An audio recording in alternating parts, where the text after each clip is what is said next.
दिव्यांगाच्या कर्जमाफीचा विषय होता, यामध्ये मंत्रिमंडळाच्या मान्यतेकरिता सादर करावं असा डायरेक्ट आदेश आहे आणि 1 वर्ष झालं सादर करत नाही।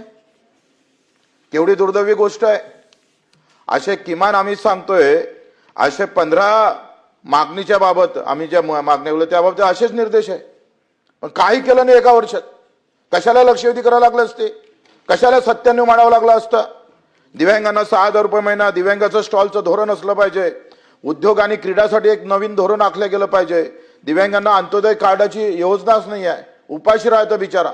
सर्वोच्च न्यायालयाचा 2013चा निर्णय आहे, त्याच्यानंतर 2014ला केंद्र सरकारनं शासन निर्णय केला, आपण केला का दिव्यांगांना अंत्योदय देण्याची गरज आहे, अंत्योदय कार्डात समाविष्ट करण्याची गरज आहे, नाही केलं।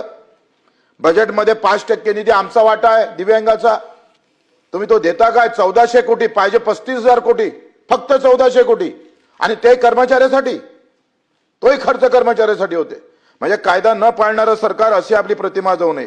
राष्ट्रीय व राज्य निधी निर्माण करणे, 3 चाकी सायकलवर बंधन आणणे, कारण 2 पाय तुटलेले असताना हाताने 3 चाकी तर हातही चालला जातं, हे अशा सायकली वाटप करू नये।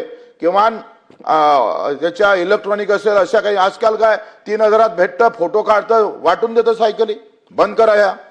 उद्योग क्रीडा धोरणाच्या बाबतीत बार्टीच्या धर्तीवर दिव्यांग प्रशिक्षण संस्था एखादी काढता येईल का दिव्यांगासाठी? मूक बधिरांना 10वी नंतर शिक्षणच नाही आहे। काय देश आहे आपला?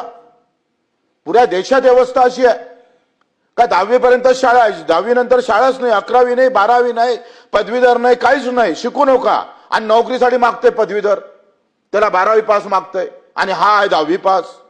काहीतरी करावं लागेल। अंगणवाडी मदतनीस असेल, पोलीस पाटील असेल, तिकडे तुमचा कोतवाल असेल, बाकीच्यांना 10% गुण देतोय एकल महिलाला, यांना का देत नाही 10% गुण अतिरिक्त दिलं पाहिजे।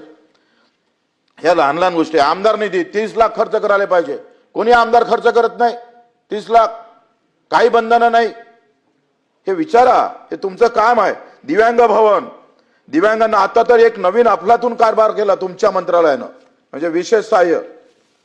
त्यांनी काय केलं का तुम्हाला दाखला पाहिजे महोचा जॉब कार्ड, दिव्यांग जॉब कार्ड MRJS वर जाऊ शकतं, 2 पाय नसणारा माणूस MRJS वर जाईल, तुम्ही जॉब कार्ड मागताय, हे विशेष सहाय्यवाले आहे। म्हणजे कधी कधी तर असं वाटतंय का प्रश्न मांडल्यापेक्षा 2 कानपडीत माराव की काय।